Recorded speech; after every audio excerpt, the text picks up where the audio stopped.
मुझे ये बताते हुए बहुत खुशी है कि महाराष्ट्र की महावितरण कंपनी, महाडिस्कॉम कंपनी जो महाराष्ट्र में पावर सप्लाई करती है, महाराष्ट्र के इतिहास में पहली बार इस कंपनी ने 2025 से लेकर 2030 तक जो टेरिफ पिटीशन मंजूर की है, उसके तहत बिजली के रेट ये हम कम करने जा रहे हैं। इसमें सबसे महत्वपूर्ण ये है, हमारे 70% ग्राहक जो हमारे रेसिडेंशियल ग्राहक है, इनका बिजली का बिल 26% से हम लोग कम कर रहे हैं। और ये इसलिए भी महत्वपूर्ण है कि पिछले 20 साल का अगर हम ट्रेंड देखें तो हर साल 10% बढ़ने वाला बिजली का बिल अब 5 साल बढ़ेगा नहीं, उल्टा कम होगा और 26% कम होगा। और अगर हम देखें तो ये जो हमारे छोटे रेसिडेंशियल कंज्यूमर है, इनका आज पर यूनिट बिल आता है 8 रुपये 14 पैसे। अगर रेगुलरली वो बढ़ता तो वो होता 11 रुपये 32 पैसे।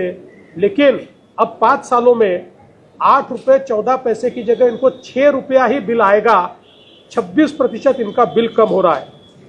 जो हमारे इंडस्ट्रियल ग्राहक है, इनका बिल आज 10 रुपये 88 पैसे प्रति यूनिट आता है। वो 2030 में 15 रुपये 77 पैसे प्रति यूनिट होता, लेकिन अब सीधा 10 रुपये 88 पैसों से 9 रुपये 97 पैसे, यानी अगले 5 साल उनका बिल बढ़ेगा नहीं तो कम होगा। जो कमर्शियल व्यावसायिक ग्राहक है, उनको 16 रुपये 97 पैसे देने पड़ते हैं प्रति यूनिट, और इनका प्रति यूनिट का बिल 2030 में होता 23 रुपये 91 पैसे। उसकी जगह वो 15 रुपये 87 पैसे होगा। यानी जो रेसिडेंशियल ग्राहक है उनको 26% का रिलीफ है, जो इंडस्ट्रियल ग्राहक है उनको 8% का रिलीफ है, और जो कमर्शियल ग्राहक है उनको 6% का रिलीफ है।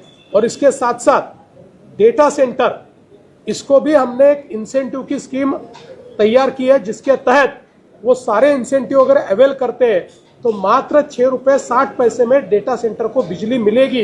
इस प्रकार का भी प्रावधान किया हुआ है। CEN न्यूज, देश प्रदेश की ताजा तरीन खबरों के लिए CEN न्यूज को सब्सक्राइब करें और रहें पल पल की खबर से हर पल बाखबर।